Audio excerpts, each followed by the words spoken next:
Hi, a very good afternoon, everyone. Thank you so much for coming and welcome to today's session of the Sphere India COVID-19 Academy.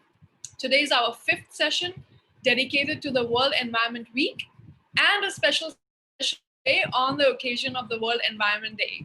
A very happy World Environment Day to everyone. We are glad to have you all present here with us. Before I begin today's session, let me start with a quick special announcement. We have with us Glenda D'Souza from Enable India, who will be interpreting this session in the sign language.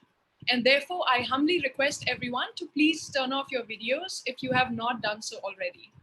My colleagues will also help by shutting off the participants' videos manually. For those of us who specially require Glenda's services today, I request you to please find Glenda's video, click on the three dots on her video and select Pin Video so that Glenda's video is always visible to you. I will also be writing all of these instructions in the chat box. Now I'll start with the session. As you know, the name of our session today is Infectious Diseases and Biodiversity in the Context of COVID-19. And to talk about this very interesting and contemporaneous topic, we have with us 5 eminent speakers on our panel. And now I'll please take the liberty to introduce them one by one. Our first speaker today is Mr. Manish Singh. Mr. Manish Singh is the Divisional Forest Officer of the Bahraich Forest Division in Bahraich, Uttar Pradesh. Belonging to the IFS batch of 2013, Mr. Singh graduated with a postgraduate degree in Environmental Management from IIFM Bhopal in 2010. Before being in the UP cadre of IFS, Mr. Singh spent 3 years with the Environmental Planning and Coordination Organization, or EPCO, in Bhopal as a senior consultant up until 2013. Thank you so much, Mr. Singh, for agreeing to spend some of your time with us here today. We really appreciate it. Let me introduce our second speaker, is Mr. Abhishek Narayanan from the Wildlife Trust of India. A physiotherapist by training, Mr. Abhishek has been working with the WTI since 2011, almost a decade now, and currently heads the Wild Rescue Division. With extensive experience in rescue and rehabilitation and wildlife and his medical background, he provides programmatic and technical inputs to the projects under Wild Rescue. His major interest is in rescue and rehabilitation of reptiles, disease dynamics across different interfaces, and disaster management with emphasis on animals. Thank you, Abhishek, for joining us today. We really appreciate you being here. Our next speaker is Mr. Chandan Khanna. Mr. Khanna is a sustainable development professional having more than 10 years of environment research and consultancy experience. His expertise is in forest resource accounting, natural resource management, ecosystem services valuation, CSR, and ICT. Mr. Khanna is a co-author of the well-acclaimed report, Economic Valuation of Tiger Reserves in India, a Value Plus Approach. He has also worked on conceptualizing the green GDP framework in Uttarakhand, along with establishment of an index to map the sustainable development of the state. And his work on forest resource accounting has been instrumental in bringing policy change in the country. Thank you so much, Mr. Khanna, for spending some of your time with us today. Let me introduce our fourth panelist, is Dr. Payal Parekh. Dr. Parekh is a climate scientist turned climate justice activist. She has spearheaded campaigns on 3 continents and worked with rural grassroots groups in Western India to global NGOs such as the Greenpeace. Originally from Mumbai, she's now based in Switzerland, speaking and writing on climate justice, as well as providing trainings, coaching, and campaign strategy consultancy to NGOs, unions, and social movements across the globe. Thank you so much for sharing some of your expertise with us today, Dr. Parekh. And our last panelist today is Mr. Shubhobroto Ghosh from World Animal Protection. Mr. Ghosh is a former journalist with the Telegraph newspaper, whose work has also been published in The Statesman, New York Times, The Hindu, Montreal Sarai, BBC, Sanctuary Asia, Savis, and Nature India Online. He's the former coordinator of the Indian Zoo Inquiry Project, sponsored by Zoo Check Canada, and has attended the Principles and Practice training course at Dural Wildlife Conservation Trust. He did his master's thesis on British zoos at the University of Westminster. He has worked at the Wildlife Trust of India, Traffic India, and is currently Wildlife Research Manager in India for World Animal Protection. He has also contributed to several books, including The Jane Effect, which was a biographical tribute to Jane Goodall by Mark Pickoff and Dale Peterson, and Indira Gandhi, A Life in Nature by Jairam Ramesh. He's also the author of the book Dreaming in Calcutta and Channel Islands, published in 2015. Thank you, Mr. Ghosh, for agreeing to spend some of your time today with us.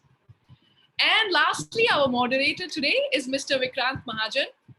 Vikrant has 24 years of professional experience working at interagency policy level and frontline humanitarian action with the government, the United Nations, corporations, CSOs, and armed forces in diverse contexts. He has led interagency coordination for more than 100 disasters and represents on governance and policy level committees of several international organizations. And he currently works as the CEO of Sphere India. With that, I conclude my introductions. And without any further ado, I will hand over the virtual mic to Vikrant to take this session ahead. Thanks so much, everyone, and over to you, Vikrant. Well, thank you so much, Asta, and wish you a and everybody here a very happy World Environment Day. I think this is also time to renew our pledge to the cause of the environment, the biodiversity. And today we have a very interesting session, a discussion with us of biodiversity and its linkages with infectious diseases, especially now what we're seeing in the context of COVID-19. So as we're seeing while everybody, I think the whole world is focused on controlling the impact of COVID and enabling and living in the new normal on the post-COVID era, many studies have pointed out that the biodiversity crisis is at the leading cause of its very emergence. And it's not just the COVID, the other SARS and the MERS. Some of the pleuritic viruses do have strong linkages with the zoonotic diseases and the infections outbreak. But there are also a lot of myths around these. Disease outbreaks and degraded ecosystems are deeply connected, and in recent years, outbreaks of infectious diseases are becoming more frequent. So our forests and other ecosystems act as a barrier not only for natural calamities but also for disease pathogens. At the same time, what we observe also is that the bioreserve is threatened not only by various man-made disasters, but also by very natural hazard events like and climate change. In this complex set of issues, that is where with today's panel with an eminent panelist experts, we will have a discussion on the issue, the pertinent issues, and we'll explore the solutions to the current challenges and also the ways we achieve better coordination among stakeholders towards our collective accountability and responsibility of preserving nature and preserving the biodiversity. So with this background, I think I just go as a questions to Mr. Manish. First of all, Mr. Manish, as we see, there are many infectious diseases with zoonotic origins. You know, we seen that the linkage of MERS and other SARS viruses also with that.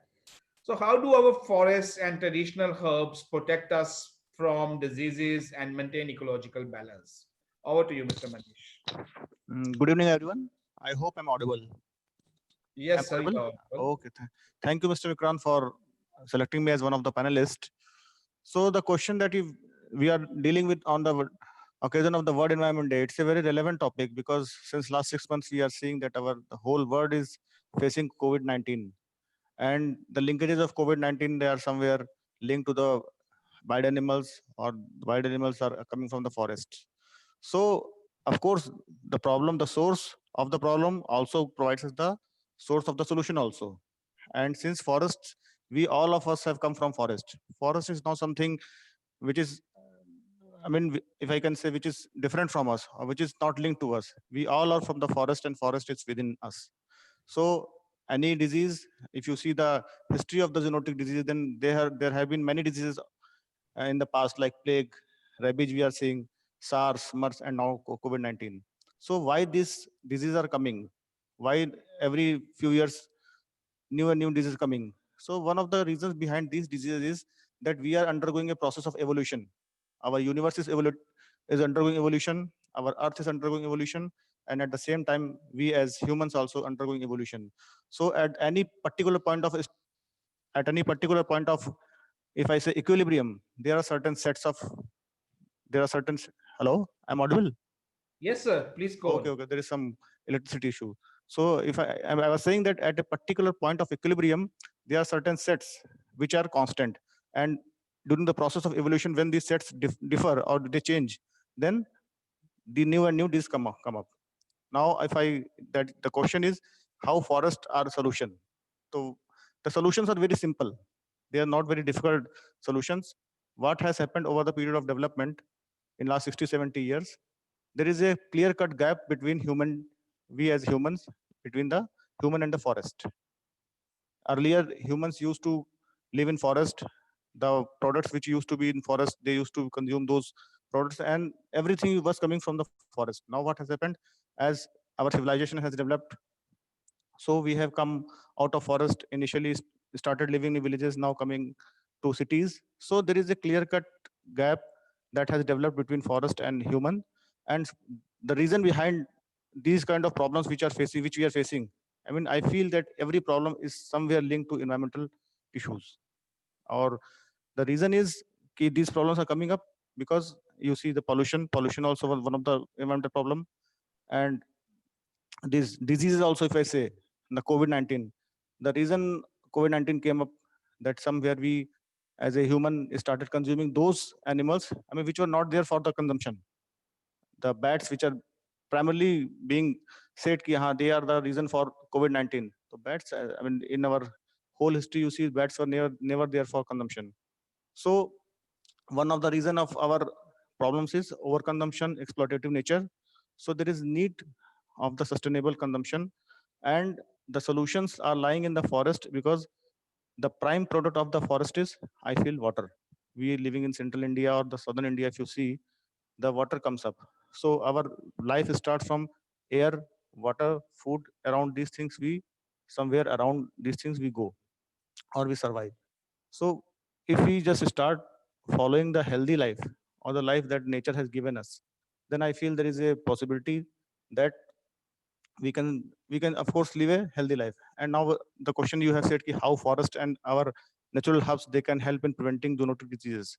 So if we follow the animals, the life which animals are living, if we just only observe those life and start living according to that, I feel many of the problems will be gone. Preventing from corona or COVID-19, it is said that those people who are having good immunity, I mean, they can survive COVID-19. So what is essential for good immunity? I mean, the good healthy lifestyle is the most essential thing for having a good immunity. And what is that? I mean, you just get up early in the morning, go to bed. I mean, these just follow the natural cycle. Do hard work, hard labor, have fresh air, fresh water, consume those things which are available in nature, go for less junk food. I mean, these are the basic things. If we just follow, then we can just prevent these diseases. And if we say our Indian culture also, then these things were being practiced. And as a result, these things have become a part of our culture. When a baby is born, you see, he is fed the mother's milk. Mother's milk, I mean, it is also a form of biodiversity. Mother's milk is the most essential thing for a child. Once it develops, then we start giving him the water of the dal. And slowly, ginger and all the things which are coming up, which are a part of the kadha, the tulsi, and then this kali mirch, everything which we take. And then these are coming from the forest. So the solutions are also lying in the place from where the problem is coming up. The only thing is the need of the RS. We need to analyze where the problem is, and just we need to just give some respect also to the nature, some respect to our Ayurvedic way of treatment, because Ayurveda is not something different. It's a part of our culture. It's a part of our daily life. So if we just keep in mind these are the things which are to be followed, or very small things we do, I think we can very easily just keep these zoonotic diseases or any kind of disease, not only zoonotic, away. So I think this somewhere explains that how forest and our traditional practices, they can help us in keeping zoonotic disease away. Well, thanks, Mr. Manish. I think bringing very importantly that it's a time of evolution. We all are passing through to the change, which is we are seeing it around, and that's where the origin. And then how from the forest and the ecological balance, the traditions and the other thing, we can maintain a balance between this and protect ourselves. So thanks for sharing that. But coming on to this, the evolution and the ecological change we are going through, I think one big contributing factor is also we are seeing now is the climate change. I think again the origin goes into the over exploitation of resources, which we have seen over last 2 centuries, and many others among that. So for this, I'll go to Dr. Payal now. Dr. Payal, how is this climate change a factor in rise and spread of infectious diseases? And how does climate change affect our forest and our marine ecosystems? Over to you, Dr. Payal. Yeah, thank you very much for allowing me to join. First, I want to just make it clear that while there is a connection between infectious diseases and climate change, with regards to COVID-19, there is not a link. So that should be clear. Nevertheless, we do know that indirectly, there is climate change does have an impact because it undermines our access to environmental factors, including access to clean water, access to clean air, access to food. And we know right now that it is a very hot summer in India, especially in the north. And that naturally impacts how people's bodies are struggling with the COVID-19 disease. And we also have seen that when we're having an issue of national and international emergency, and on top of that, Bombay was just missed, Alibag was hit with a cyclone. That's never happened before. Essentially, the climate is a wild card, and anytime these climate disasters come, it also requires as many resources as possible, yet we are in a moment in which resources are being put towards the fight against COVID-19. Never, and as we heard from the previous speaker, we know that most of these emerging infections have originated from wildlife. And while it is not directly a climate issue, we know that this increase that we have humans have put on pressure on the natural environment, because we do not live anymore in harmony with the forest, is also driving these infectious diseases. And therefore, it's extremely key, not just that we live in harmony with nature, and unfortunately we do that very badly in India and most of the world. It's key that biodiversity protection is central to whatever we do. Now, there are other diseases, unfortunately, infectious diseases, that are related to climate change. And in India, they're ones that many people suffer from and die from. And anytime a disease is passed via water or food or a vector such as a mosquito, all of three of those are very heavily impacted by climate change. And so unfortunately for us in India, we know that malaria, chikungunya, dengue, cholera, these are all things that the number of people that are impacted by these diseases has gone up. And we also know that despite the number of deaths of malaria in the world, that the big pharmaceutical companies don't care, because it mostly hits poor countries and they cannot make money off of it. But because of climate change, because of the change in temperature and precipitation, what has essentially happened is the range over India and other parts of the world, including Africa, where you find mosquitoes, it has increased. And not only has that increased, but we also know that the growing season has increased because the warm season is longer. So it essentially means more people getting sick from diseases such as malaria, and that is very, very tightly related to climate change. Now, with regards to the second question, how does climate change impact forests and marine ecosystems? With the forest, we can actually say, again, if the forest is intact, it actually stabilizes the climate. Because what happens is that naturally when trees grow, photosynthesis happens and it actually sucks out the CO2 that we have polluted into the air, and it gets stored in the trees. But unfortunately, what's happening all across the world, and we've heard stories about the Amazon, which is really like the lungs of the world, is that forest is being not degraded, but also being lost at some crazy rate. I can't remember the number. And this is really a shame because we are destroying again a natural protection that is there and that is meant to keep the climate stabilized. Unfortunately, on the other side, because we are changing the climate, we are having more, I would say, a negative impact on the forest because the changes in temperature, precipitation patterns influence the structure and function of the forest ecosystem as well as its health. It ends up worsening threats from outbreaks of pests to when and how fires happened and whether they're controlled or not, as well as drought. And in India, we've got both. We've got a drier forest chains, such as in the Deccan, and then we've also got wetter ones, such as in the Himalayas. And then, on the one hand, one can argue that the growth and productivity is somewhat better with climate change under certain conditions because of increased CO2 levels. But then there are also other changes that happen due to temperature changes in rainfall. And we know that species are quite sensitive to the amount of rainfall that they receive, as well as temperature. So basically what we see is that then where certain types of trees and shrubs grow shifts.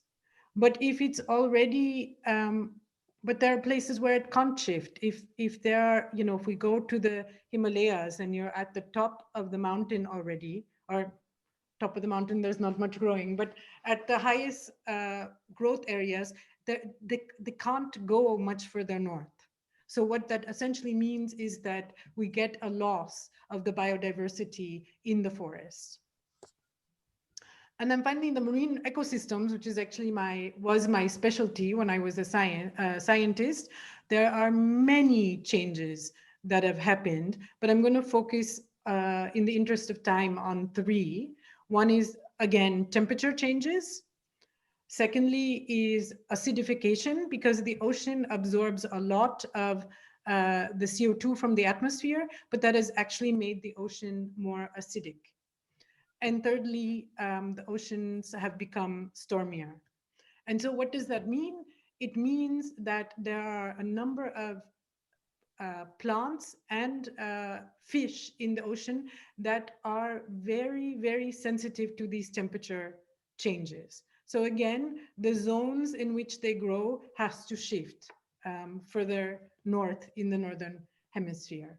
We know that the impacts are worse in the tropics as well as when we go to the poles. And in the poles, it's because the temperature change there is the largest and because we're actually losing ice. The ice is retreating. And so you can imagine the animals like the polar bear that is actually dependent on that ice, it loses its habitat. And there is no place left, there will be no place left for it to go if we continue to burn CO2 at the rate that we are doing. The other species that everybody loves, right? I mean, all the people who get the chance to go to Australia want to see the coral reefs. Unfortunately, the coral reefs are extremely sensitive to the pH as well as the temperature. And unfortunately, there's a new study that just came out maybe a couple of months back that is suggesting 70 to 90% of coral reefs will be non-existent within the next 20 years. I mean, this is, can you imagine that my grandchildren will not know what a coral reef is because of what we have done to the earth and in the name of development. And finally, with the storms, as we've seen what just happened on the Arabian Sea coast, is that there ends up being a large amount of runoff and flooding, and this destroys our protections on the coast, be it the mangroves, be it the flooding plains. So it has a very direct impact to us.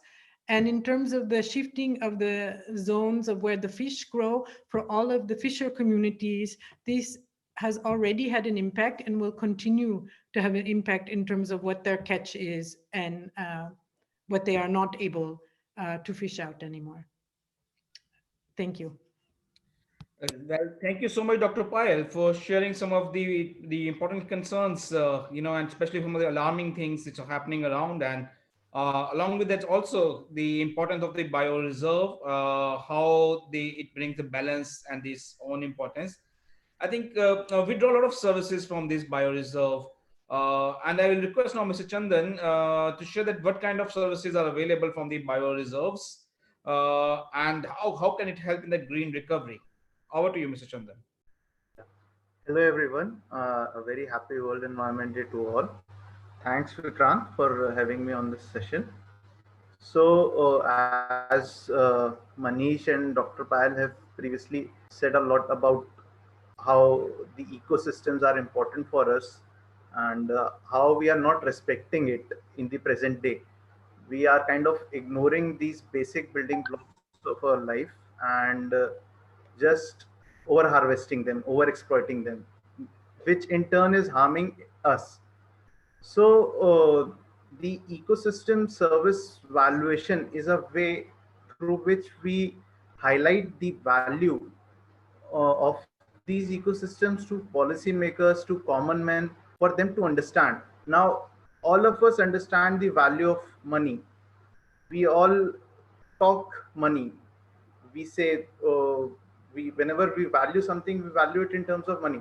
So the ecosystem services valuation framework is a way of quantifying these benefits that we derive from these ecosystems and then putting an indicative value, economic value to these, so that a layman, a policymaker can understand, okay, I am this particular forest patch is giving me this X amount of revenue or benefits each year. And if I cut it down, I lose those benefits. I may get a coal mine in an area, but what if the oxygen that is coming from there or the wild animals that live there, they go away. The water, as Manish rightly said, that water is the basic output from forests, they go away. So I'll just share with you. Yes, I hope that everyone can see the slide. You can see your So, screen. yeah. So ecosystems are capital assets. They are not liabilities, as many people call them, that a forest patch is lying idle and no economic activity is happening through it. It's not the case. Ecosystems provides us a lot of services, fodder production, they provide us recreation, there is carbon sequestration happening, flood protection happening. As Dr. Payal said, that we get a lot of carbon sequestration happens through it, oxygen is released. So it's an asset in itself which we need to protect. And there is a direct linkage between ecosystem services and human well-being. We get livelihoods through it.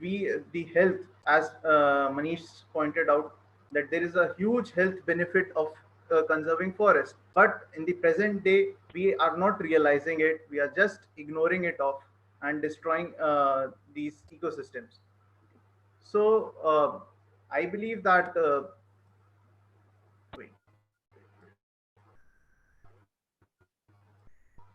I believe that the ecosystems, if conserved, provide us immense value. The only thing that we need to do is we need to respect them, and we need to just uh, live the way we used to live earlier.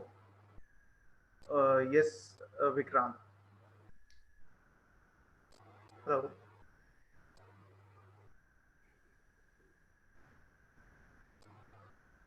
Yeah, thank you so much, Mr. Chandan. And I think one of the other impact of all these changes happening is that we see that there's an increase in man-animal conflict also. I think with each one of them trying to take over this space, and there's very often the need of rescuing animals who enter into the communities or the other way. We have with us Mr. Abhishek, who's generally on the front end of these kind of rescue operations. So, Abhishek, what precautions do you take while animal rescue, medical assistance, and their rehab against potential zoonotic infections and diseases? Please share about that. Over to Yeah, you. yeah. Thank you, Vikrant, and happy World Environment Day to everyone. First of all, I would like to thank Spear India and the entire team to have me to call me here and talk about this very pertinent issue. And all the speakers before me have set up the context of the habitat, the environment in which animals live, we live. And many times we forget that we are social animals. We are ourselves a species, or an animal which lives on this ecosystem. Coming to the point that you have made on rescue and rehabilitation, the need for rescue only comes when the animal is in distress. Moreover, the animals are often nowadays are seen in distress due to human activities, and COVID-19 is no different.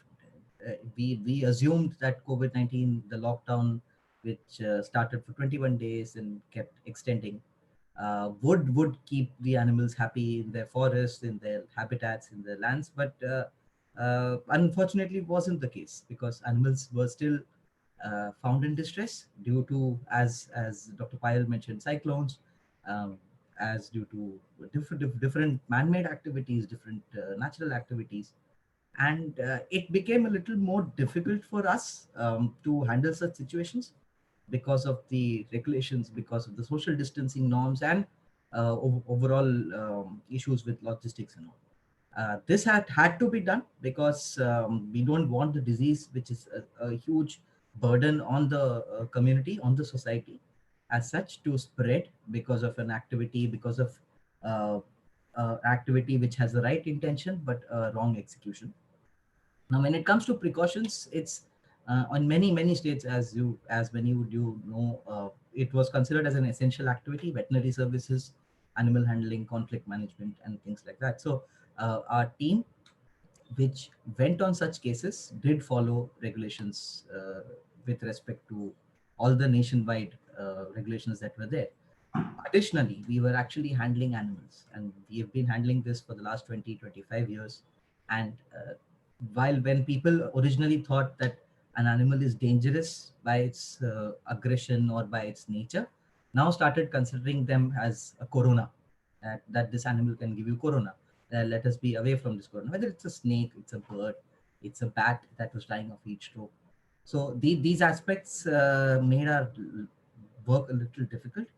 Precaution wise, we had to, luckily in areas that we have worked for long, we had sensitized people, we were working with communities, and which helped us in that sense to build in the confidence, build in the trust that okay, we what we are doing is doing for the sake of animals and for you, because we don't want a tiger roaming around in your backyard, because it's a potentially dangerous situation. I'm not saying it's a dangerous situation, but it's a potentially dangerous situation. So very grossly, very overemphasized statement when I'm saying these are the precautions taken, because every case, every incident was handled very differently.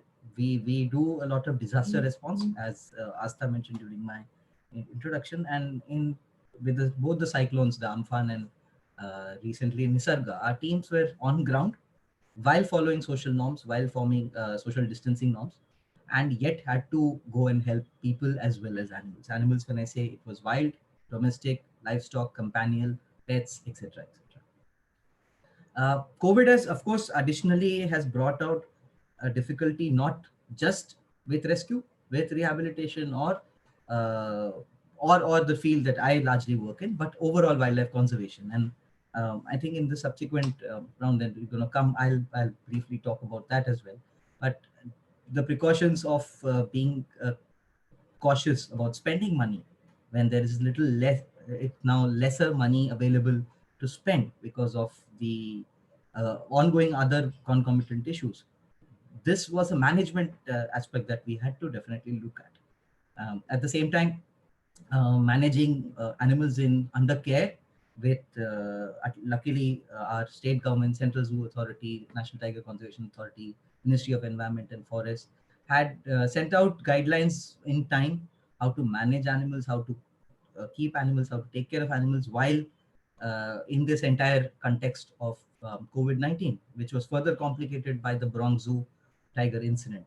And there was a sudden panic, and that all cats, all pets, cats can have corona, and there were issues like that. So it's been a challenge. It has been difficult, and the most interesting part is that it's a challenge for everyone. There's nobody surviving at this age and era who has experienced exactly what we are experiencing now. So probably we will be better prepared, as we keep saying in disasters. If next COVID, God forbidden, it comes back, we will be a little bit better prepared for it. But it's been a challenge altogether. Well, yes, thanks, Mr. Abhishek. I think, yes, you're right, and it's been a challenging, yeah. While on the one side, I think we, looking at the precautions, that the origin of the zoonotic diseases and the how that can spread over to the humans, but on the other side, we also observing the reports like where the animals in the zoos probably like as the case was in the New York Zoo, where a tiger has been confirmed with a positive COVID-19 case, probably picked up from another zoo employee. So it's a both ways. The interspecies transmission is happening, and I think I'll go toward Mr. Shubhobroto now. What's the guidance available for SARS-CoV-2 testing in animals? And how are we preparing for it in India? Mr. Shubhobroto, over to you. Hello, everybody. Can you hear me? Yes, we can hear you. Please go ahead. Okay. First of all, I want to thank Sphere India and all the organizations, Vikrant and Astha and everyone for inviting me for this session during this particularly difficult time. So I've actually followed what the speakers before me have had to say, and it's very interesting, the different perspectives on coronavirus and biodiversity conservation. Now, to come back specifically to what Vikrant has actually asked regarding the guidelines for COVID-19 in animals. So I just heard about Abhishek, speaking about the tiger in Bronx Zoo, and let me elaborate a little bit on that, and then come back to the guidelines, because it's a very, very complex and checkered board on which we are playing. So there are the WHO guidelines, of course, which say that one should have adequate distancing between pets or any kind of animals with whom you are likely to come into proximity or even handling. For example, veterinarians handle animals, and people like Abhishek and others, they are involved in rescue. You have to handle the animal. So if the animal, for example, is a potential carrier of coronavirus, then one has to be careful so as not to contract the virus. Now, whether the coronavirus actually transmits from animals to humans is a hot potato which is unresolved. For pets, right now, till now, the evidence is actually showing us that they do not pass on the coronavirus to humans. However, if we begin from the premise that coronavirus was actually imbibed by the human species from, a wet market, the so-called wildlife wet market, the hot topic in Wuhan in China, or any other place, and wildlife wet markets exist in India too, then very obviously, as a zoonosis, the virus can jump the species barrier from animal to human, and this is specifically mentioned in the Bronx Zoo press release, that there is an exceptional case where the virus can actually jump from animals to humans. And I actually was on this Bronx Zoo case from the very moment that this press release was given out. I was on it for almost 18 hours at a stretch when the news was covered in India, because a journalist who was a friend of mine was covering it for a newspaper in Calcutta. So it's a very interesting case. Please give me some time to speak about it. Uh, Now about the guidelines, if you see, we have now come across some cases which say that minks in a farm in Netherlands, they have given us the first examples of coronavirus being transmitted from animals to humans. So here the first guideline, which I would say, is that the principle of the famous astronomer Carl Sagan: absence of evidence is not evidence of absence. The fact that coronavirus has not spread from animals to humans is not a confirmation that it cannot spread. We don't have the evidence. Fair enough. I'll go back to that Bronx Zoo case. It is, as Vikrant said, that it is likely that the big cat, that Malayan tiger, got it from a keeper. But even they are not sure, because there are press reports which suggest that all the keepers, they did not have COVID. So it might have come from some other human being who was a coronavirus carrier before the lockdown or the restrictions began, and before the testing happened. But whatever the case, the cat was infected. After that particular big cat got affected, there were 7 more lions and tigers which were detected as having been corona positive, and they had symptoms like coughing and all these other symptoms, which actually led to the zoo authorities deciding that let us do a coronavirus test on these animals. They did not use human labs, just to be very clear, that they did not put animals over humans, as has been popularly stated in some American media. Now, the guidelines which came in, as Vikrant asked, let me focus on the Indian guidelines first. National Tiger Conservation Authority immediately came into the fray and alerted, the press, made a public statement, and all chief wildlife wardens and forest authorities and, government authorities, that, tiger reserves should be monitored very intensively. And the tigers, if they are actually being observed on a regular basis, they should also be monitored for any symptoms similar to the Bronx Zoo tiger for coughing or whatever, to actually ascertain if there are coronavirus symptoms in the tigers.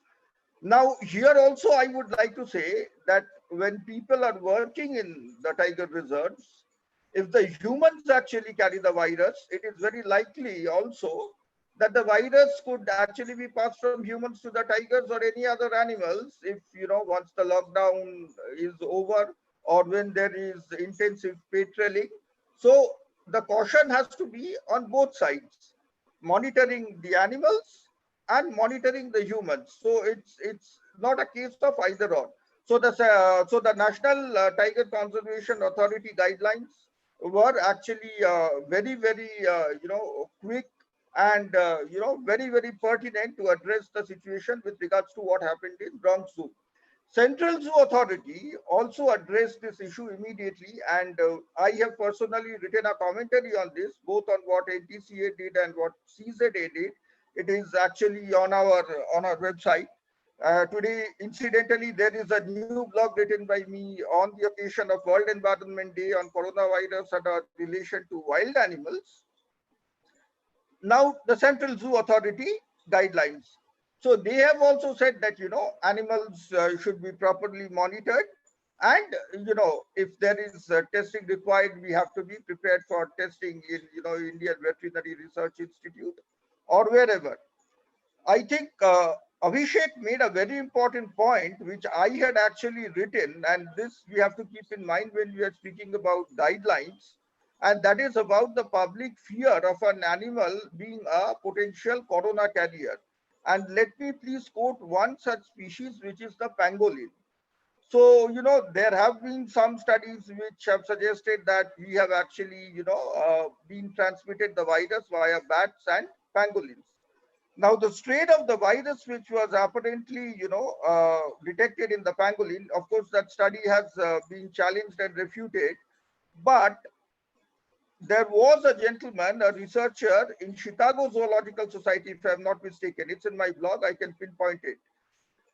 He said that what can happen is that if we actually take an innocuous animal, which is harmless, and represent that animal as a potential carrier of a virus, then what can be the consequence of that feeling is that people start feeling hatred towards that animal. And whereas in a normal circumstance, they would leave it alone, they go ahead and they bludgeon it to death. So he has warned against, making unsubstantiated claims about zoonosis until we are in a position to say a copper-bottomed evidence, absolutely beyond reasonable doubt, that from this animal, this mink, this pangolin, or whatever animal, this animal from this wildlife wet market actually transmitted the virus. Of course, it is believed, we can conjecture. There are many conjectures. Some are stronger than others, which is fully appreciable in a complex situation like this.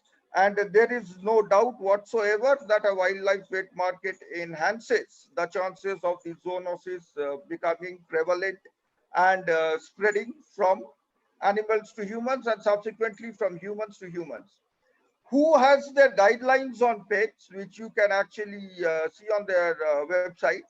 They have made some adjustments after this cat was diagnosed with coronavirus in Belgium, plus the tigers in Bronx Zoo, and I think they will have taken into account what has happened in the mink farm in Netherlands also.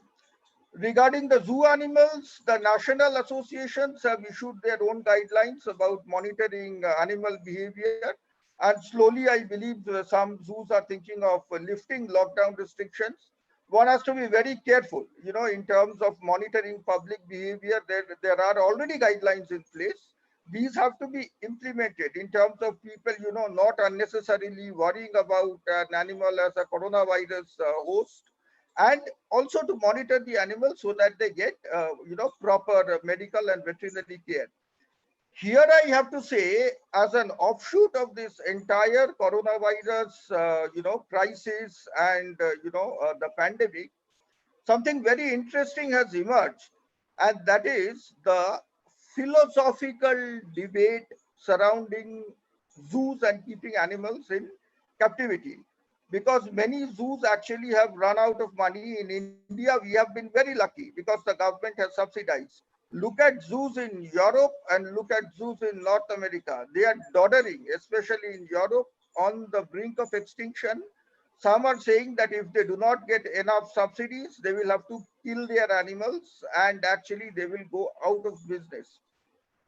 In this particular instance, since Vikrant asked me about guidelines, one of the guidelines, which is maybe not cast in stone, but which readily comes to our mind, is that is there a contingency plan for looking after animals in captivity if we are faced with a crisis like coronavirus? For example, I work with the elephants in Amir Fort in Jaipur in Rajasthan, and they are now all locked up in Hathigao.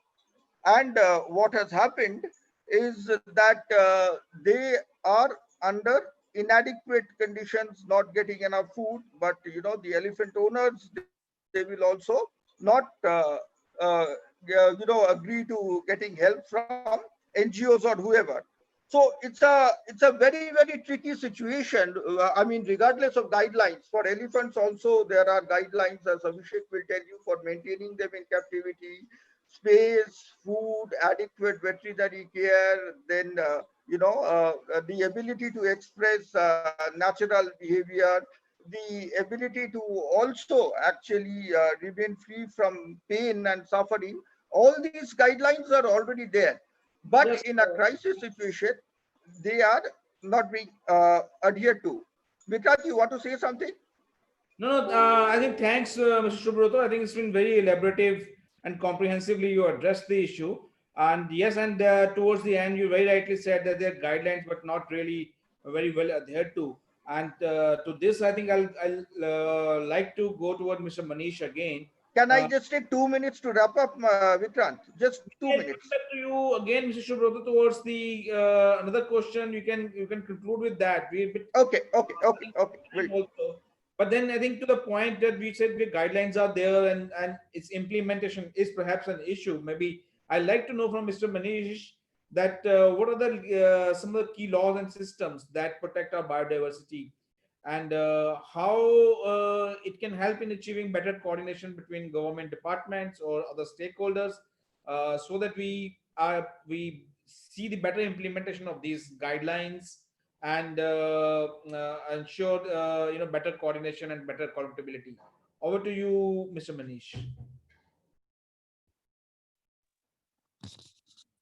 Hello, I'm audible. Yes, sir, you're audible, sir. Okay, thank you so much. Uh, Before we discuss the forest laws here, that we need to understand that how these forest laws were made and what was the purpose behind making these acts. Normally, we understand that whenever we make an act, this is made to prevent the crimes, and that is correct also in case of forest acts also. But if we go to Indian Forest Act 1927, which is one of the oldest acts of our country, then the first time this act was enacted in 1865, when the Britishers started getting control over Indian forests. Prior to that, those forests were, you can say, the property of the public. They are also today also they are the public property, but at that time they were just like being managed by the local people. You can term as the tribal or the local communities which were using the forest. What happened in 1865? Britishers saw those forests as the resource, and they started bringing more and more area under control. So for that purpose, Indian Forest Act in 1865 first enacted, and over the period of time it was then changed, and 1927 is the act which we are using now. So as per Indian Forest Act, which is being used these days, there are three type of forest categorized. One is reserve forest, one is protected forest, and one is village forest. So reserve forest is having the highest control, and over the, I mean, protected forest has some relaxation, and village forest is being managed by the villagers. So this is the idea. But of course, once the act was enacted, and if we see post independence, if we see the first fire plan, second fire plan, then initially the emphasis of the government was totally on the development, and to just meet the developmental goals, large areas of the forest were cleared, and that had also impacted our environment, you can say, as well as the health of the people, and there are associated many issues which we are facing now. So Indian Forest Act is one of the most important act which is being used in the field of forest, and there are many provisions of this act which help us these days to prevent the crimes which are taking place against, maybe you can say, forest, trees, wildlife, or associated things. So Indian Act is one of the acts which is being used. Second act which was enacted in India for the conservation of forest and associated species, and that was a Wildlife Protection Act 1972, because over the period of time it was felt that the number of tigers especially, and that they had come down because of the trophy hunting. So many animals were there for trophy, and so as a result the numbers had come down considerably. So in 1972, under when Mrs. Indira Gandhi was the prime minister of our country, so during her tenure, this act was enacted, and it is still applicable. It has been amended so many times. I think 5 times it has been amended, but the provisions of the acts are still very strict. And as you can see, as a result of the Wildlife Protection Act, we can see the number of tigers, leopards, elephants, or many species which you are seeing, they are on the rise. So in a way, we can say that the provisions of the act have been, the Wildlife Protection Act have been on the field, they have been applicable, they have been applied in a very nice way. or we are seeing the good results of the act. The third act which was enacted in India for especially related to forest, that was Forest Conservation Act 1980. That this act was enacted because we are seeing that for meeting developmental aspirations, large areas of the forests were being cleared without any check. So the government of India thought ki if the forests are being cleared at the same rate, then there may be a situation when most of the forests will be gone, and there will be very less left for the future generations.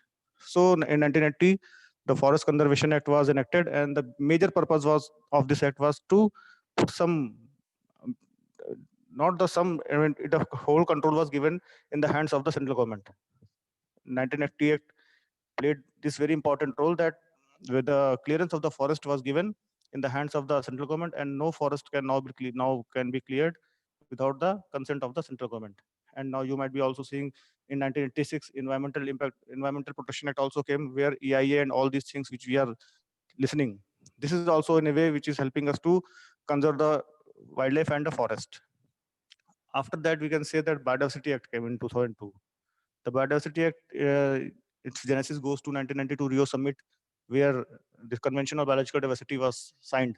And India being one of the signatory countries, this act was enacted in our country. And Biodiversity Act is also one of the very important acts, because what was happening, there many companies and many researchers who are working outside India, they were coming to the Indian forest, and they were picking up the local herbs and many things. And one of the things which is called intellectual property right, that was also a big issue. So Biodiversity Act helps in protecting the rights of the local communities and the equitable benefit sharing to the local communities. So these are the basic acts which we can say which are helping us to conserve the forests and wildlife. Now the second thing, that how these acts can help in better coordination between different departments and the society. So you say that you see if you analyze the Indian Forest Act or Wildlife Act or this Biodiversity Act or EIA, that the responsibility has not been given only to the forest department. Police was also sharing the responsibilities. Some responsibilities have been given to the local administration also. And as our constitution also said, the fundamental duties, it is a duty of every citizen to conserve the wildlife and biodiversity and associated things. So the philosophy comes from the constitution, and then under the philosophy of the constitution, these acts have been enacted. And the police administration, then custom also, you see, for wildlife articles they seize. Income tax also, they play a very important role. Pollution control boards also, they play a very important role.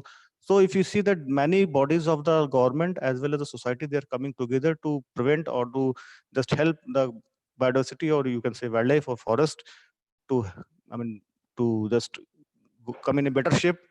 Or if you see, if I talk in terms of UP also, that you might be aware that since last few years, UP government is also undergoing large scale plantation drives. So what they are doing, not forest department is not the only department which is responsible for plantation. The plantation targets have been divided between different departments, and they all are coming together to participate in the plantation drive. And also the targets have been given to the public also. So it's a kind of festival where all the departments, all the public, I mean, this NGOs, public, everybody is coming together to plant and to just help in conserving the biodiversity and make the better future. The emphasis is also, hello. Mr. Manish, if I may intervene here, and whose responsibility is to coordinate all these things? I think The nodal department is forest department. the nodal forest department will coordinate all these affairs. Yeah, nodal department is forest department. There is a committee in every district under the chairmanship of district magistrate, which is called district plantation committee. So that committee just tells every department the rules and regulations and the targets and how to achieve those targets. I mean, this is communicated through that committee. So in a way, we are celebrating since last, I think, 3-4 years. This year, in the first week of July, we will be planting 25 crores plants throughout the state. So this is in nutshell that how the acts are helping the country to achieve the targets of the biodiversity conservation, and also to bring every citizen of the country to help in conserving the biodiversity as well as helping in protecting the nature.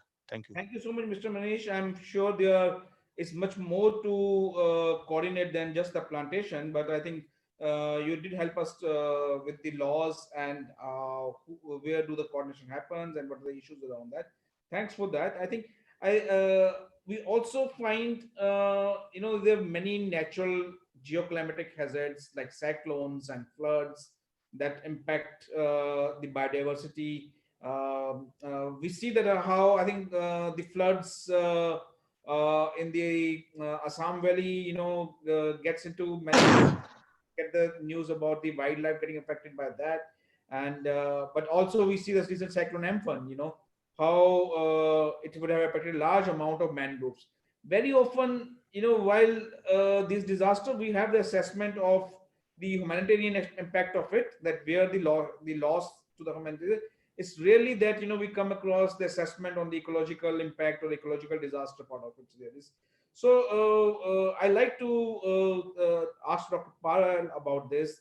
That what are your suggestions, for assessing biodiversity losses during such disasters, and how can it be planned? How can the plans be developed for response and recovery of these losses? After you, Dr. Parel. So, yeah, I'm going to turn the question around a little bit. I think, again, it's this situation in which we know that there are natural protections, including the mangroves and the forest, and they are actually an important line of defense. I know that after the tsunami back in 2004, I had gone to Tamil Nadu to do some work and support after the tsunami. And it was very clear that because so many natural protections over the decades had been destroyed, that the impacts of the tsunami were much worse. And we could have mitigated that had we protected these areas in the first place. And when we talk about the protections along the coast, it's also very difficult because they are also vulnerable to climate change. So in the case of mangroves, for example, and if we think about the Sundarbans, this is a huge issue. Just maybe 2 years back, I was on the Bangladeshi side to take a look at this. It's because of the fact that the sea level is rising, and it's going to rise at a much faster rate because of the sea melt that is happening at the poles. It's very difficult for the mangroves because they actually, in order to grow and have strong roots, the sea level needs to be actually quite stable, so that when these storms that should only happen once in a century, that they can actually protect us. So in terms of how do you deal with the losses, I'm not an expert in biodiversity, as I said, but I understand that we actually do have some laws. But what I would argue that it's less about quantifying the losses, it's actually about preventing the losses. So that it's about the fact that we have to protect these areas a priori, because when we have a healthy ecosystem, it actually protects us, and it's much cheaper than after the destruction to try and engineer a solution. And it's not so easy when you try to do restoration of an area.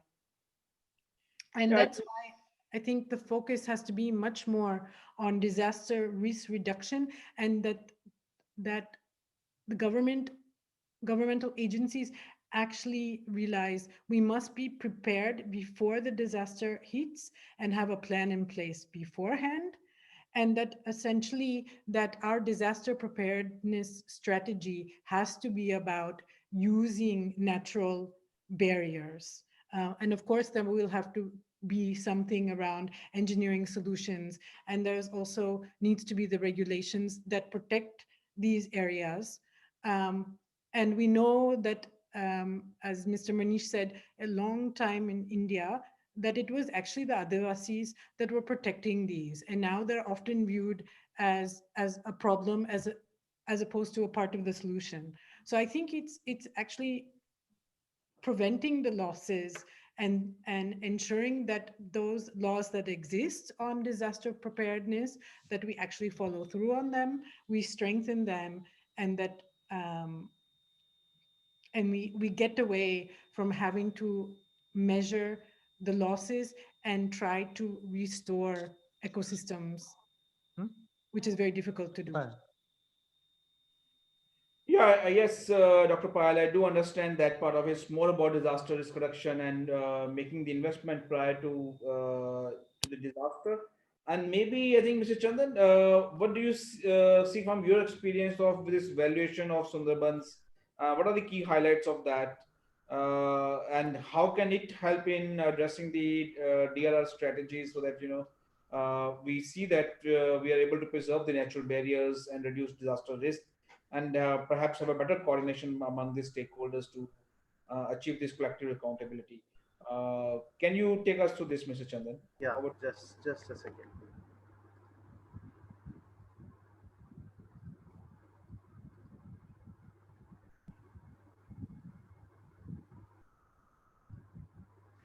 So the work that we did on Sundarbans was part of a project awarded to us by National Tiger Conservation Agency (NTCA), wherein 6 of the tiger reserves of our country, each from one of the major landscape, were selected, and we conducted their economic evaluation.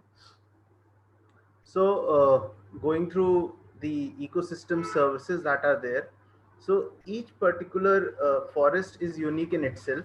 Not all ecosystem services are derived from every forest, and also in many of the forests we see that some services are allowed, are permissible, whereas in some the same services are not permissible. For example, fuel wood collection is allowed in Corbett and Kanha, whereas in Kaziranga it's a non-permissible activity.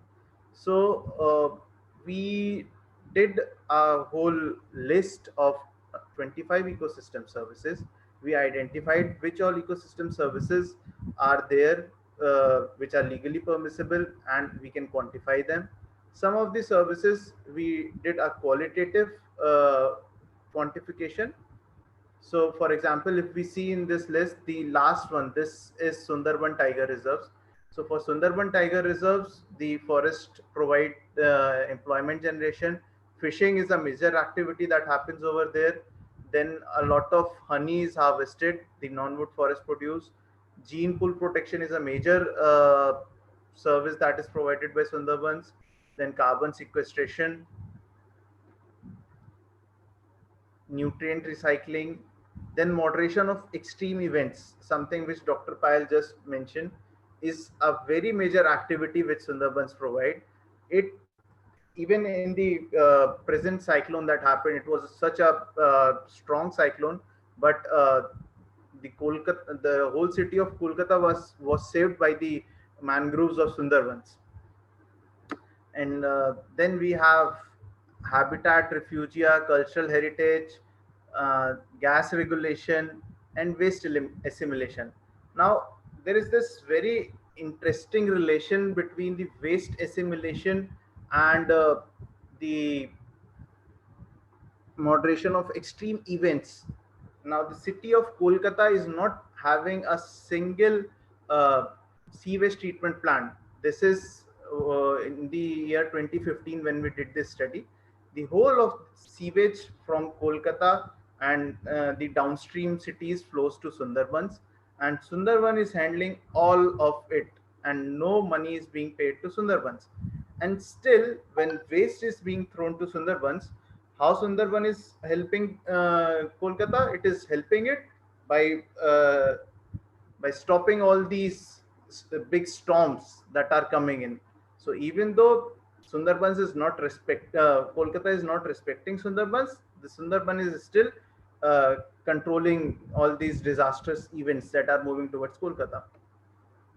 So this is the gist, the summary that we were able to come up with, and we submitted this to the forest department, the state forest department, as well as to NTCA.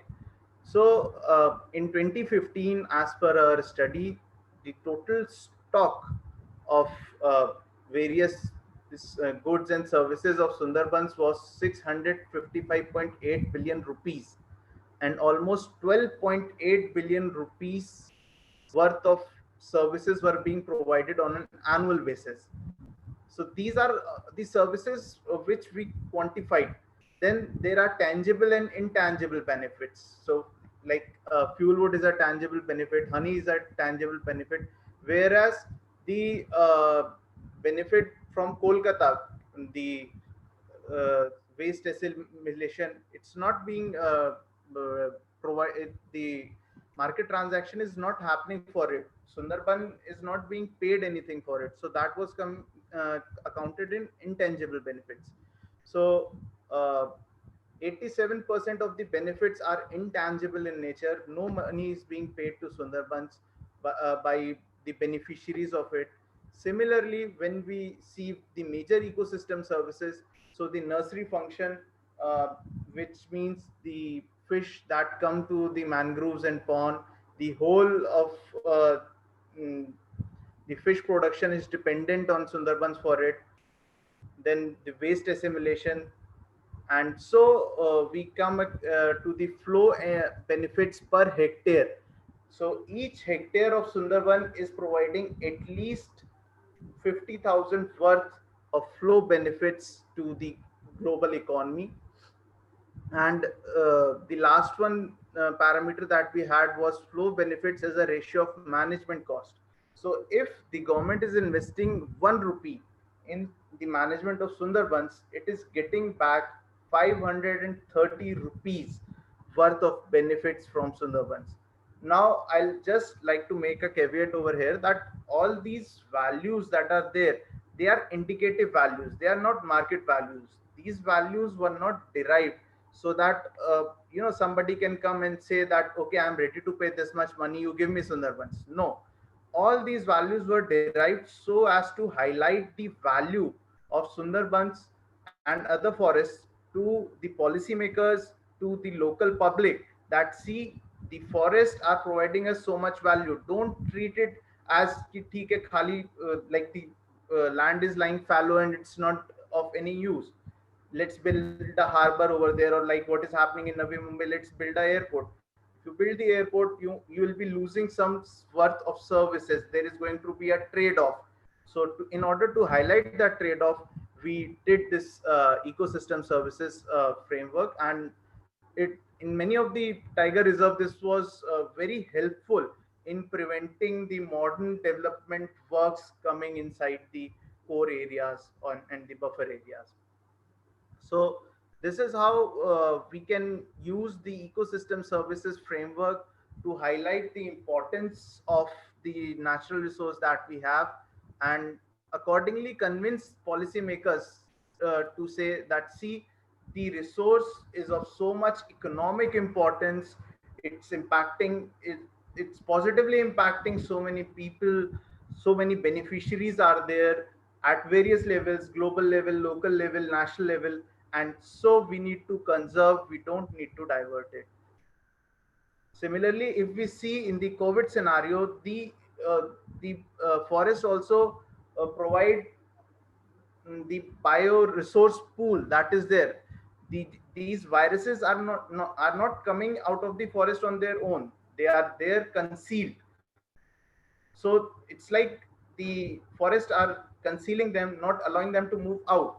But if we are moving inside the forest, then these harmful viruses are coming out and destroying and negatively impacting our life. Over to you, Vikrant. Yeah, thank you so much, Mr. Chandan. And maybe I think as we are also now running out of time, so Mr. Shubhobroto, maybe quickly in 1 minute, if you would like to sum up your points with regard to how it can help in preserving biodiversity in the reference to Sundarbans. Over to you, Mr. Shubhobroto. Okay. Yeah. Thanks, Vitat. I'll just take over from my previous point that, most of the points regarding Sundarban have already been covered by the previous speakers. So right now, the point to make is that just like coronavirus has compelled us to rethink the ethics of keeping animals in captivity, coronavirus and Cyclone Amphan and all the natural disasters have also compelled us to rethink about our relationship to the natural world and, of course, the people who are in proximity to the forests, including Sundarban. Because what has happened is that a lot of people have had their livelihoods affected because of the lockdown, because of this coronavirus and the cyclone, of course, all the concomitant benefits which have accrued to the city of Calcutta. And I'm sure there are other examples which my colleagues here will be able to quantify or qualify. I would like to sum up my position by saying that whatever we have discussed today with regards to coronavirus and biodiversity is predicated in my book on the humane use of science and technology. And even today's conference, we are using this technology of Zoom or whatever, is actually aimed towards spreading awareness and learning, the benefits of science and technology. We have just had the end of the season of the world famous science show Cosmos on National Geographic, which is also an excellent and a premier example of the humane, use and the educational benefits of public broadcasting at its best. Okay, yeah. So let me end by saying that I hope that this discussion on coronavirus and biodiversity will make us think about the humane use of science and technology in the future. Thank you very much. Yes, thanks. Sure, Mr. Shubhobroto. Maybe Abhishek, you also can you briefly tell us, as we discussed, there are the strong interlinkages between the human animal health and I think the biodiversity. So why one health is an important consideration in COVID? Can you briefly give one or two top pointers for this? Yes, yeah. Yes, Vikrant, I've just had a very quick presentation which will not take more than a minute or two Yeah, to please go. go on. It's all in infographics. So basically, what are we going to learn from COVID? We know COVID, it has affected so many people. And this is a very interesting infographic which talks about so many diseases that have come and gone and have claimed a lot of life. And COVID still lies quite low when it comes to these things. Bubonic plague, for example, is one of the highest, which caused mortality and was also caused by a vector-borne and was also a vector-borne disease.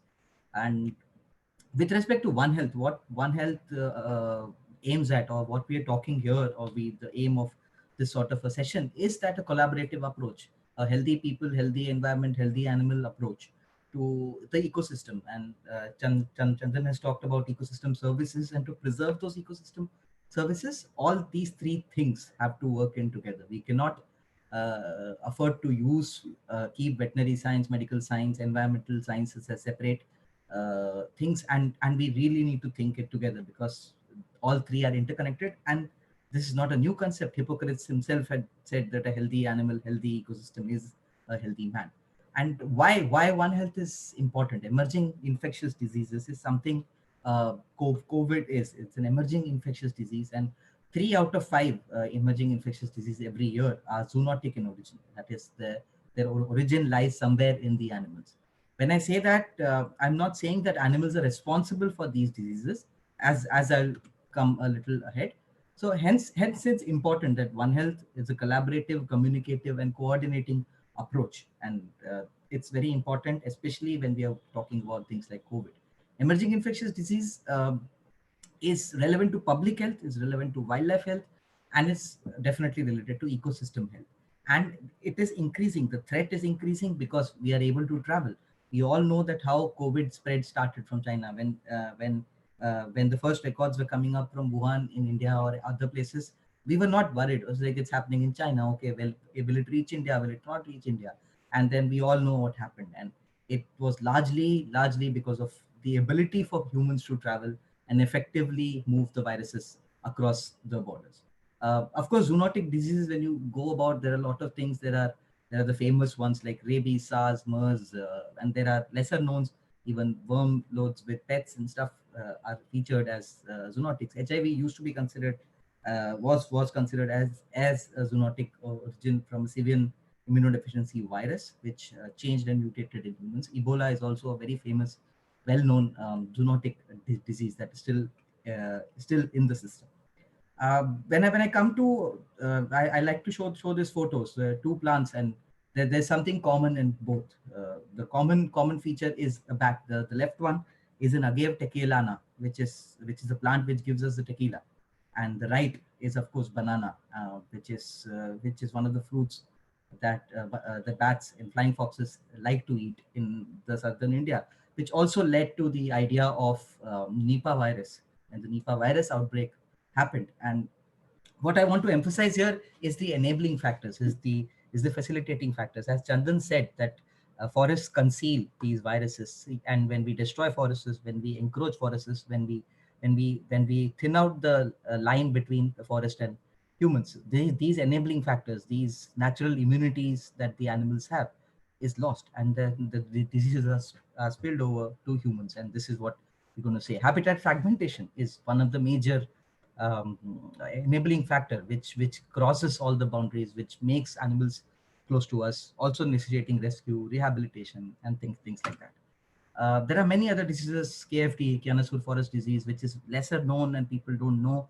are also attributed to habitat fragmentations. Although oil palm plant monoculture is not really related to Kianasur forest disease, but something to that scale, when it happens in case of India, it is quite difficult to look at. Rabies, leptospirosis, Japanese encephalitis, and bird-borne diseases are also very common and are infecting a lot of people. Japanese encephalitis season also incidentally coincides with lychee consumption, and people who might have followed last year when there was a lychee related outbreak in certain regions in northeast and northern India, was confused, was Japanese encephalitis was also confused as lychee toxicity. The moot point of this is zoonotic diseases spread between animals and people, and this little triangle is the zone of influence. If the zone of influence increases, if people move into forests, or if animals move into human thing, especially in case of an enabling factor, this becomes a problem. Now, lastly, I just came across this article in the morning itself, which talks about it's by the managing director of Mohammed bin Zayed Foundation for Species Recovery, and she's very rightly put that a green recovery plan being advocated, conservation community must advocate for a nature recovery plan, because we have been very happy that in the lockdown animals are coming out. We can see deer running out, leopards running out, but is that something very good, or is it something dark and deep that is just showing out right now? So with that, I just like to conclude, and thank you, Vikrant. Over Thank to you you. so much, Abhishek. Very interesting, very helpful. And you mentioned about this collaborative part, Yeah. One Health. So, do we have such collaboratives working around in India? Yes, One Health is active. There are a few practitioners of One Health uh, who have been practicing One Health, who have been studying rabies, who have been studying Kianasur forest disease. Of course, it has not reached mainstream, and fortunately or unfortunately, because of COVID, there has been now more focus to use One Health approach, and including ministry, including CZA, including other agencies, government agencies, line agencies, are planning to use this approach for One Health. Sure, great. I think it's great thinking. I think it's time to take up some of the questions from the participants. If there are any hands up, Asta, please do moderate for that by unmuting the participants. While I just take up some of the questions which Asta has sent me across over the WhatsApp from the participants' chat boxes. And the question is, in our rural areas, people take bath collectively in the ponds where there are animals also. Does it have any effect on the health of humans and animals? How can these challenges be avoided? So, briefly, who will among the panelists will like to take on this question? Um, Maybe Mr. Abhishek? Yeah, that's a very interesting question. Even I think when my grandparents used to drink water from the tap or from the pond, which is fine, and now I don't want to take the risk. I don't want to jump into the water. It is largely to do, I don't think, with nature, but it's man-made activities. Industrial pollution, and the activities that we have done has rendered these natural bodies in a bad state. As somebody pointed out in the panel, there is always an equilibrium, there is always a balance of things. So diseases, host, parasite always remained in balance. The moment you change one category or you subsidize one category, this balance goes off.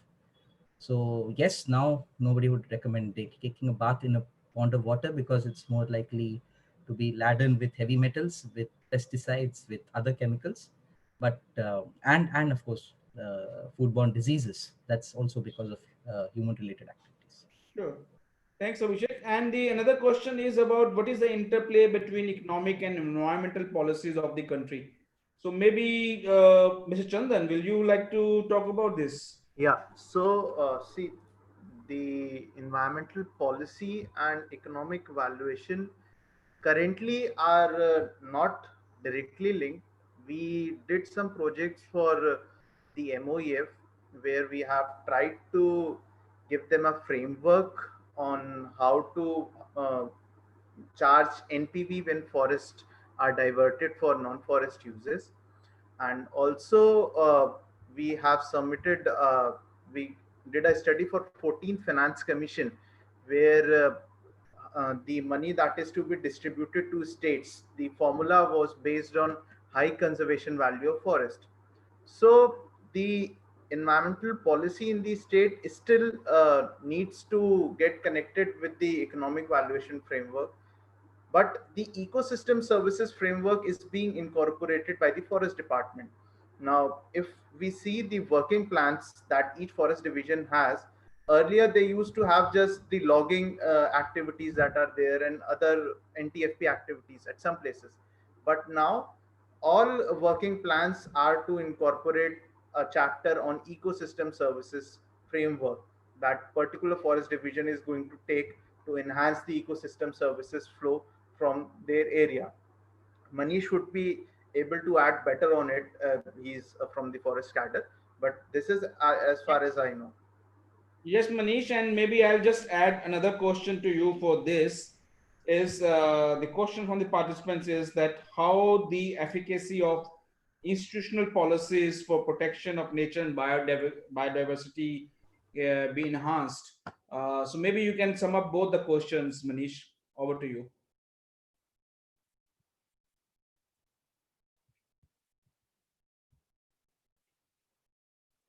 Is Manish still around? He has to unmute. Okay, you to unmute yourself, yeah.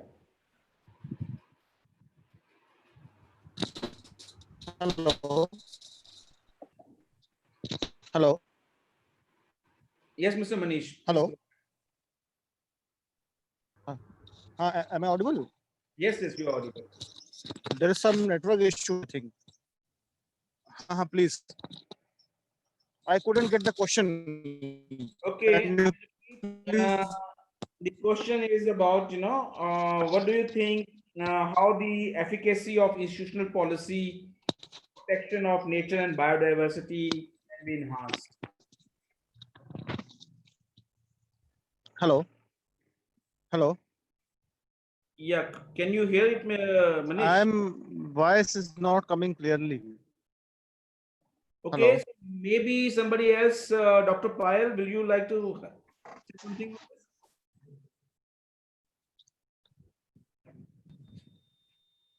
I'm not an expert on the laws, so I think it's better to ask somebody else. No, I'm getting the voice. Please, can you please repeat the question? Yeah, Manish, the question is how the efficacy of the policies for preserving nature and biodiversity can be increased or enhanced in its implementation. Regarding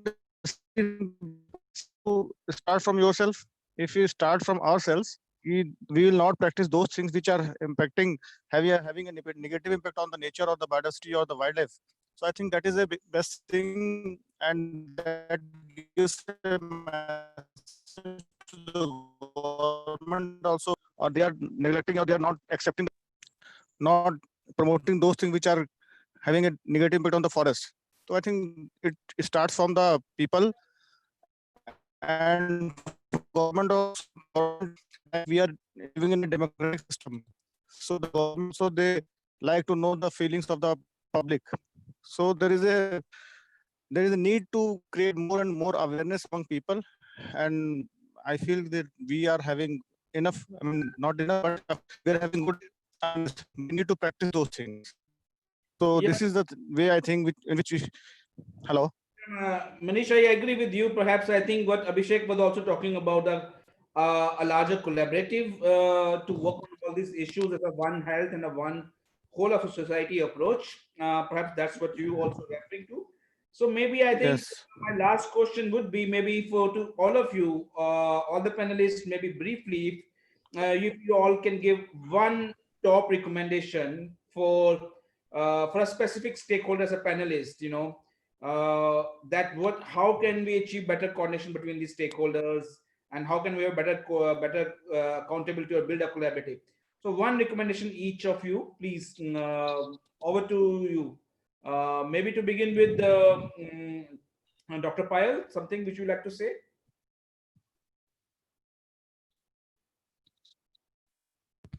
Sure. Uh, I'll be very short and sweet. I actually think it's about a paradigm shift. It's about understanding that we are not, our role is not to control nature, but it's to be in synergy with nature and to actually have laws that reflect that philosophy. Yeah, great, great. I think this paradigm shift is very important. I think. And Abhishek, from wildlife point of view, do you want to make a recommendation to other stakeholders?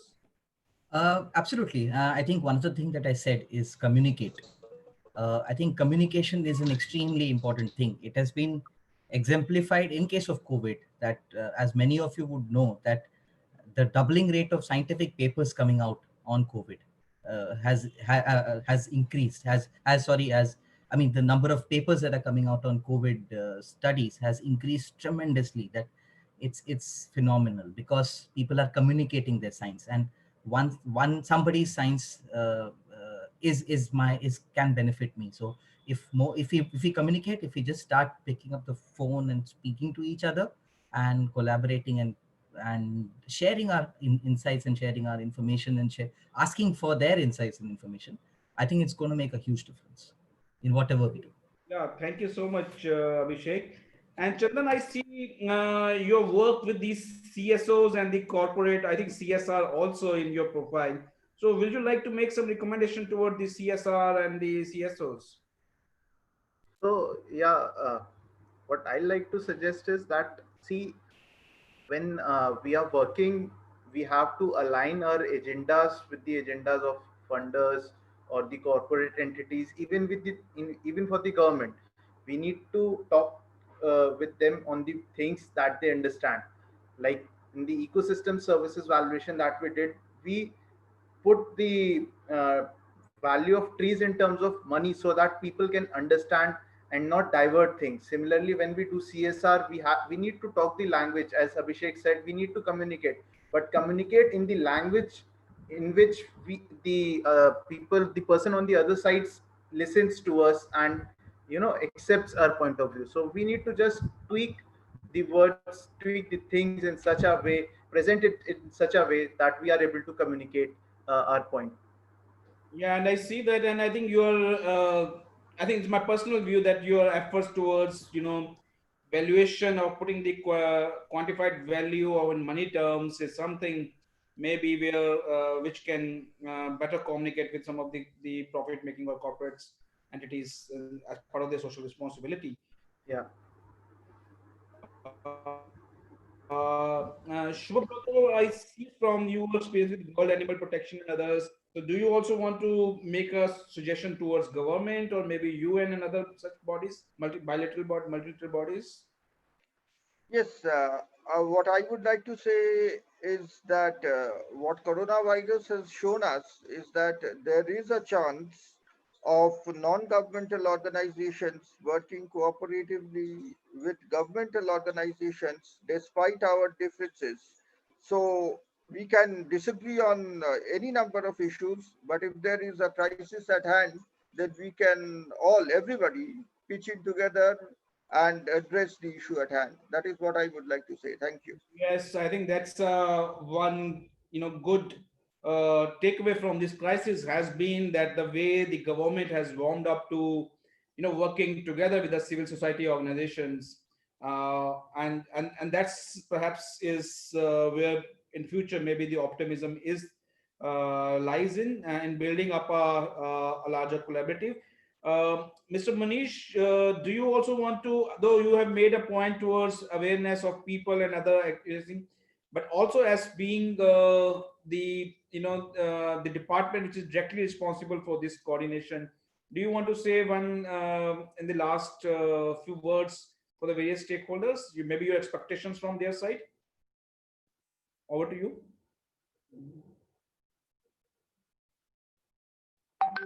And Manish was having a bad connection. I'm not sure it's there, but Yeah, I don't see him anymore. right. No issues. I think we'll catch up with Manish about this whole thing, and I think it's been a very interesting discussion. A lot of good ideas and a lot of good thoughts shared across. And towards the end, the way we consolidating it to, I think, is building upon maybe a one larger collaborative, bringing a whole lot of issues and a paradigm shift towards the preserving and working on this. But definitely, I think we'll try to sphere India as being one such collaborative. We'll try to see that how we take it forward. This work with all of your support, we stay engaged with that. And this is my moment to thanks everybody, especially the participants, for not only being there around the session, but also for all the good work you have been doing in the front end of the COVID war. I think more energy and more power to all of you. Please continue with that. And my moment to thanks all the panelists, Mr. Manish, Dr. Payal, Mr. Shubhobroto, Mr. Abhishek, Mr. Chandan, and above all, Mr. Anything, also like Glenda. My thanks to Astha, and with this, I hand it back to Astha for final any logistics and the closure. Over to you, Astha. Thanks so much, Vikrant. Let me also extend my thanks to the panelists and to the participants. Also, not forgetting Glenda, who has been patiently interpreting this whole session for us in the sign language. Thank you, Glenda. I'll just take one more minute, and then we can enjoy out the rest of our weekend. Just give me a second to share my screen.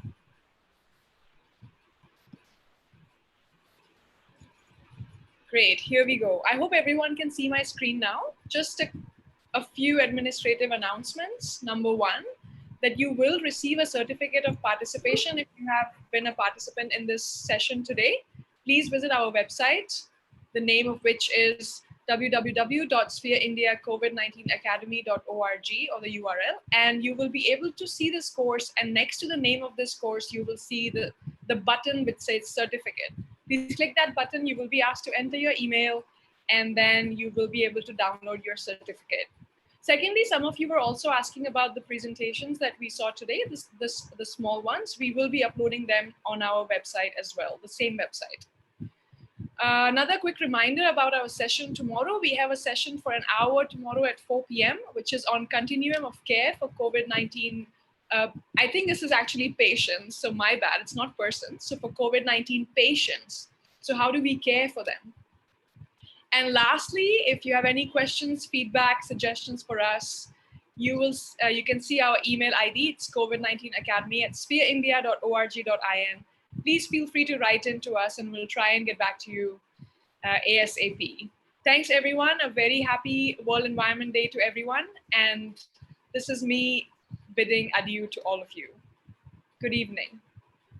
Thanks, everybody. Yeah. Thank you. Goodbye, everyone.